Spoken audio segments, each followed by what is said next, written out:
All right. It's not too many people out here, so this mic should be good enough for everybody to hear me. I want to start by thanking everybody that took the time to come out, especially the people that's been continuing to come out since May 30th. Seeing familiar faces keeps me coming out every day when I do these things, so I appreciate that. We're not gonna make this nothing elongated. It wasn't planned. This is just a response to what happened earlier this afternoon or so. We do have events on Friday at City Market that we do regularly at 5 o'clock, and we'll also be at the Back the Blue event that's taking place, counter-protesting.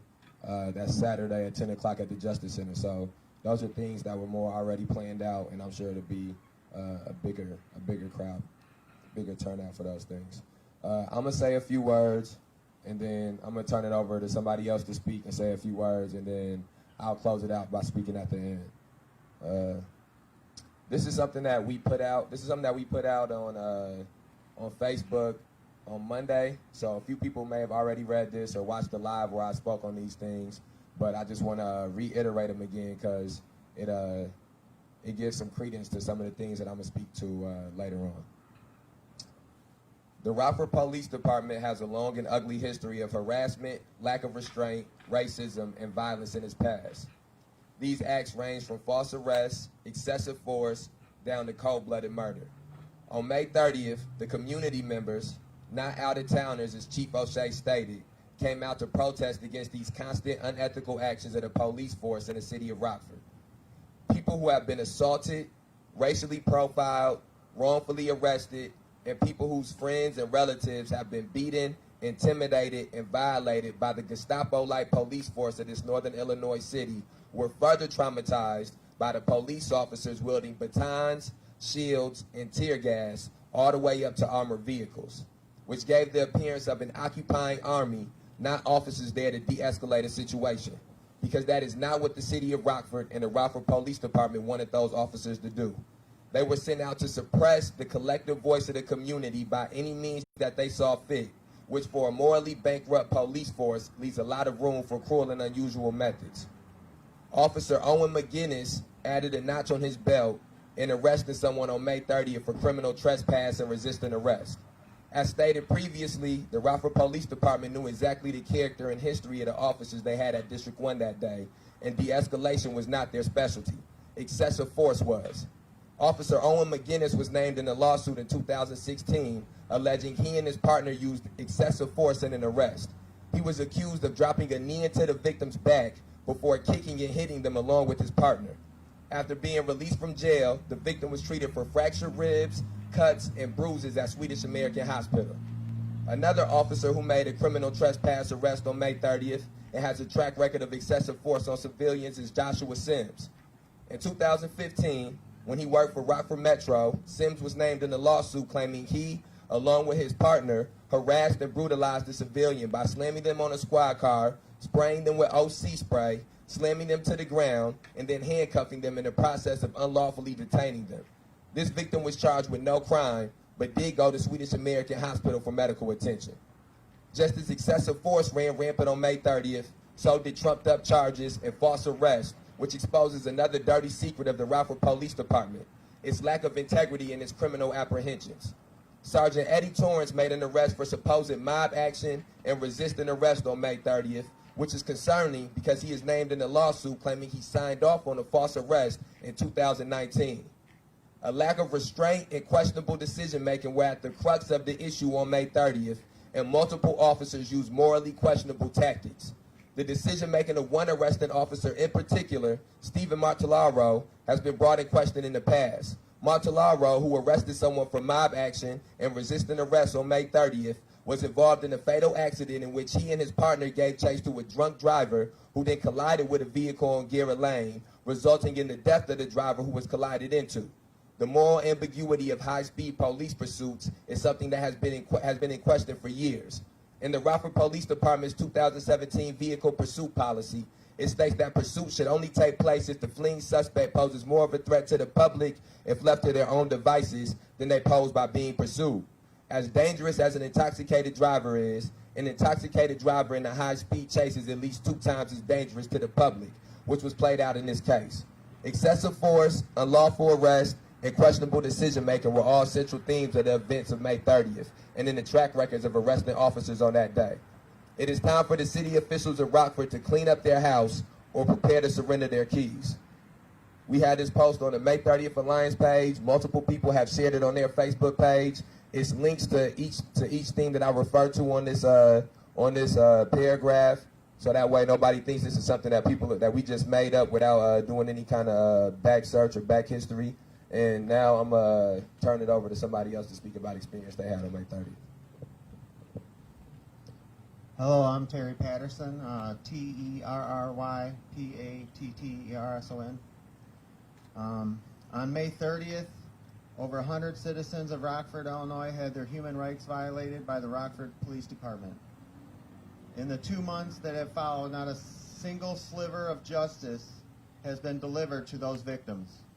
Since the city is oblivious to what justice looks like, here is 7-point stance to begin remedying the evils done by the Rockford Police Department on May 30th outside Precinct 1. Number 1, we demand all charges in connection to the protest on May 30th be dropped immediately, without contingency on any agreement or deal being signed by the wrongfully accused parties. 2, we demand the City of Rockford procures an entity outside of the Rockford Police Department to investigate the actions taken by officers on May 30th due to the conflict of interest. 3, we demand the inherent biased findings of the Rockford Police Department investigation and the findings of the investigation done by an outside source be released in full without redactions to the public.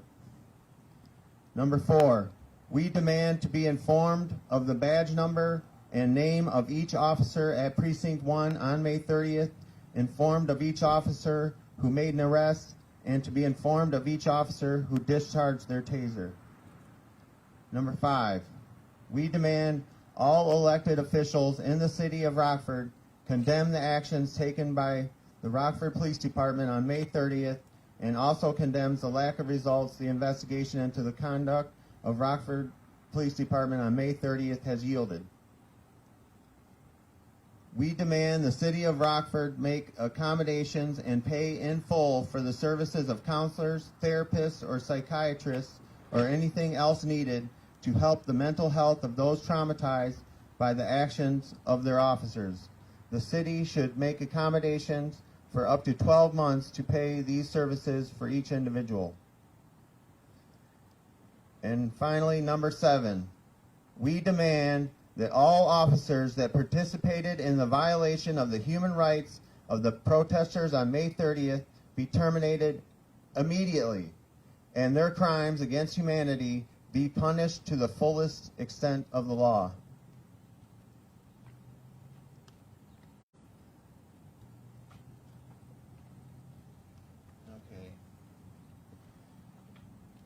Today at the news conference, Deputy Chief Carla Red praised the protesters that stood in front of the Precinct 1 on May 30th with their hands up when people were throwing rocks at the glass.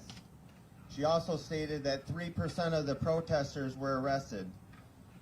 So those 10 people were the criminal element that justified violating over 100 people's human rights.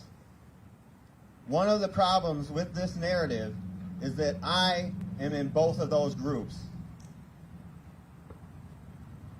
There are videos and photos in the media showing me in front of the glass with my hands up. It was just a short time later that they lined up in their militarized riot gear. I was again at the front with my hands up. They never gave an order to disperse. They just charged us. I yelled, "Stand your ground, stand your ground." I felt suddenly alone, so I turned around. I still had my hands up when they hit me across the back with the baton, causing me to stumble forward. And as I stumbled forward, one of the officers threw a baton bouncing at my face. I reached out to protect my face and grabbed the stick, and just as I gained my footing. An officer was hitting me and pushing me, and then I was suddenly picked up and slammed to the concrete. I don't remember flying through the air or hitting the concrete, but we have it on video. You can see me getting slammed to the concrete and an officer kneeling on my head, which is what I remember most vividly. The feeling of someone kneeling on my head, grinding my face into the concrete, was so oppressive, you would think I was a violent criminal bent on destruction. But this was not the case. They charged me with criminal trespass for protesting on public property. As one officer kneeled on my head, I had two officers on my back and yet another officer hitting my legs with a baton.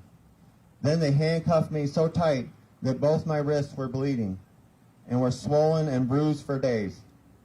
Then they violently shoved their sticks under my arms and behind my back so that they could pick me up, putting almost all my weight on the handcuffs and my shoulders. They walked me to the back of the precinct where they kept me handcuffed to a bench for 4 hours while I bled. At the news conference today, Chief O'Shea stated that all this was 100% within policy and procedure. So the questions I have for him are, where is the justice for the people who had their human rights violated by the Rockford Police Department on May 30th, getting beat with shields and sticks, pepper sprayed, tear gas, stomped on while they were already handcuffed? When will the Rockford Police Department be held accountable for what they did on May 30th? When will the chief, Dan O'Shea, be held accountable for what he let happen on May 30th? When will the mayor of Rockford, Tom McNamara, be held accountable for what happened on May 30th? Thank you.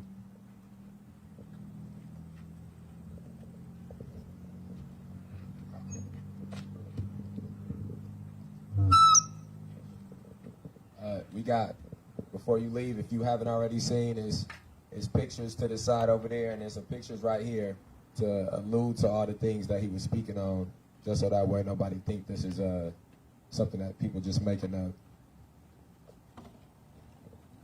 All right, this is a little bit longer than I usually speak for, or I've spoken for at some of these other gatherings. So a few times I might stop and get a drink.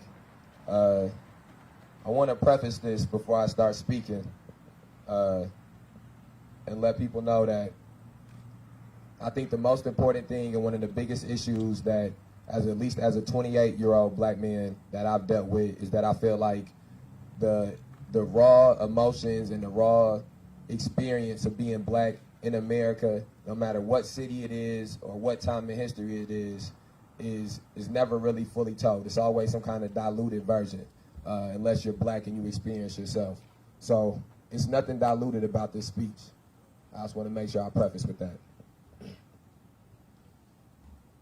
Brothers, sisters, allies, I bring you out today to charge the city of Rockford. I charge Rockford with being the greatest deceiver in this state. I charge Rockford with being the greatest racist in this state. There is no point in time in this city's history that it has given black people peace and harmony. At every turn, it's given black people strife. At every turn, it's given black people injustice. So I charge the city of Rockford. I charge Rockford with being the greatest segregator in this state. I charge Rockford with being the greatest miseducator in this state. I charge Rockford with being the greatest exploiter and corrupter of black people in this state. I charge Rockford with being the greatest oppressor in this state, the greatest violator of human rights in this state. The state's attorney, who feeds black men to the Illinois prison systems, cannot deny the charges. The mayor and the aldermen who continue to deprive the west side of town of resources cannot deny the charges. The Gestapo, Klan, and Uncle Toms of the Rockford Police Department cannot deny the charges. You cannot deny the charges. Me and the black people in this city are the proof of those charges. So people of the jury, I ask you to find the city of Rockford guilty as charged. Sage was a protester beat by a crooked Rockford police officer. Multiple protesters have been harassed and had police officers make unwanted physical contact with them during and away from the protest. Multiple people have had their addresses leaked online since the protesting. None of these things are peaceful or nonviolent. None of these things. Since we have not received peace and we have not received justice, these protests will not be peaceful. These Gestapo, Nazis with badges do not speak the language of peace. They assaulted the people who tried to be peaceful on May 30th.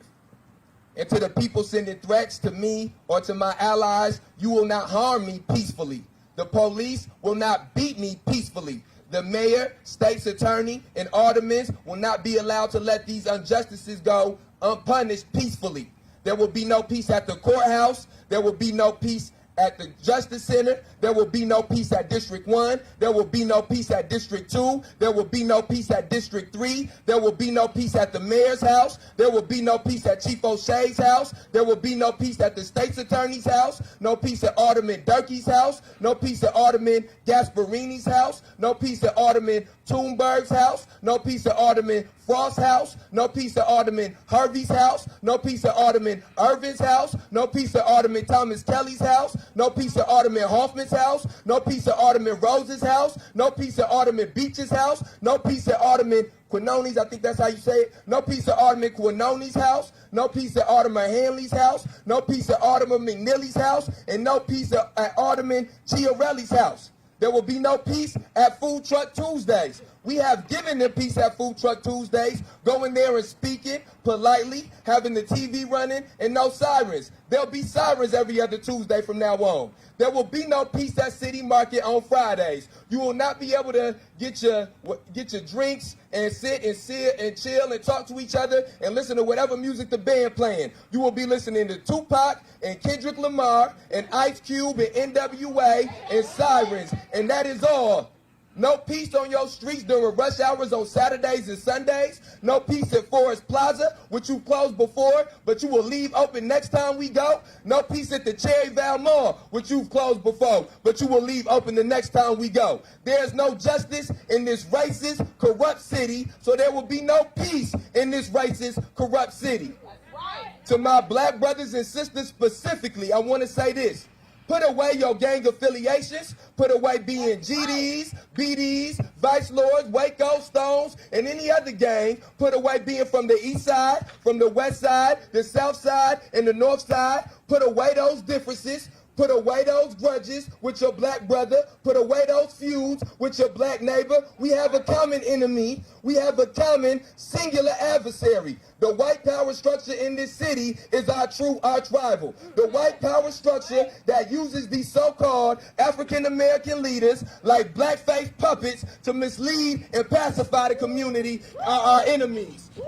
The white power structure of Rockford that has one of the biggest educational segregation lawsuits in American history against it, that is our enemy. The white power structure of Rockford that has protected, promoted, and rewarded police officers who have shot black men in the back is our enemy. The white power structure of Rockford that constantly deprives the west side of town of resources is our enemy. The white power structure of Rockford that push drugs and guns into the black community for the generations, that is our enemy. The white power structure of Rockford that pits people against each other in order to make arrests and fill quotas is our enemy. That white power structure is our enemy, not one another. Let no more of our blood flow in these Rockford streets by our own hands. Let there be no more division between us over material things. No, let us have a united front and wage a righteous and justifiable war against our common oppressor. Let us, as a united front, tear down this corrupt white power structure economically and politically. Now that same power structure will listen to these words and accuse me of inciting you to violence. No, I am not inciting you to violence. The constant brutalization, discrimination, exploitation, and harassment that the Rockford Police Department and the city of Rockford has subjected generations of black people to is what incites violence. They will say that I'm inciting you to violence because the Rockford Police Department inflicted violence on the people on May 30th, and Newton's third law, if I'm correct, is for every action there's an equal and opposite reaction, and they fear karma being delivered. But no, I'm not advocating violence. I'm advocating fighting. I'm advocating fighting oppression. I'm advocating fighting racial and social injustice. I'm advocating fighting political corruption. Right. I'm advocating fighting systematic and institutionalized racism. So we will fight these things in the streets with marches and sit-ins. We will fight them by using direct action protesting. We will fight these things politically by removing each elected official who has the blood of May 30th victims on their hands. We will fight them in the ring of public opinion by spreading the videos, pictures that the Rockford Police Department's actions on May 30th around the world via the internet. We will fight them in the eternal battlefield of history by documenting every press conference, every press release, every action or inaction taken by the city of Rockford and its police department. We will document every lawsuit, every excessive force complaint in this city's police history, every racist business that is aided by the police. And when the story of May 30th is told in Rockford in years to come, those people that I just named that are part of that white power structure will be immortalized as being on the wrong side of history. Fight the power. That's right.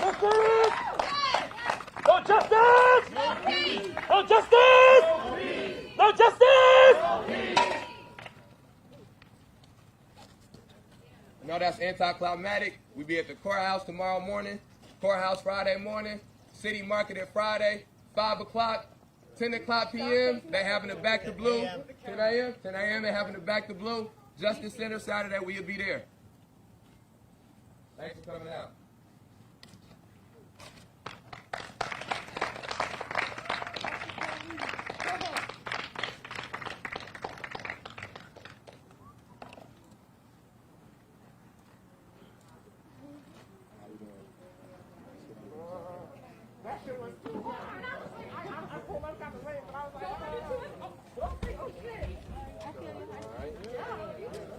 Good. I feel better now that we had our rebuttal. Yeah. Hell yeah. Hell yeah.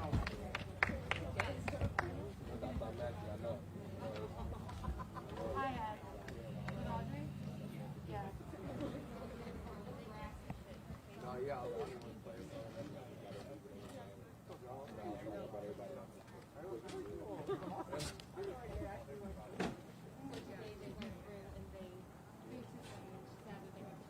Yeah, the drone footage. The drone footage?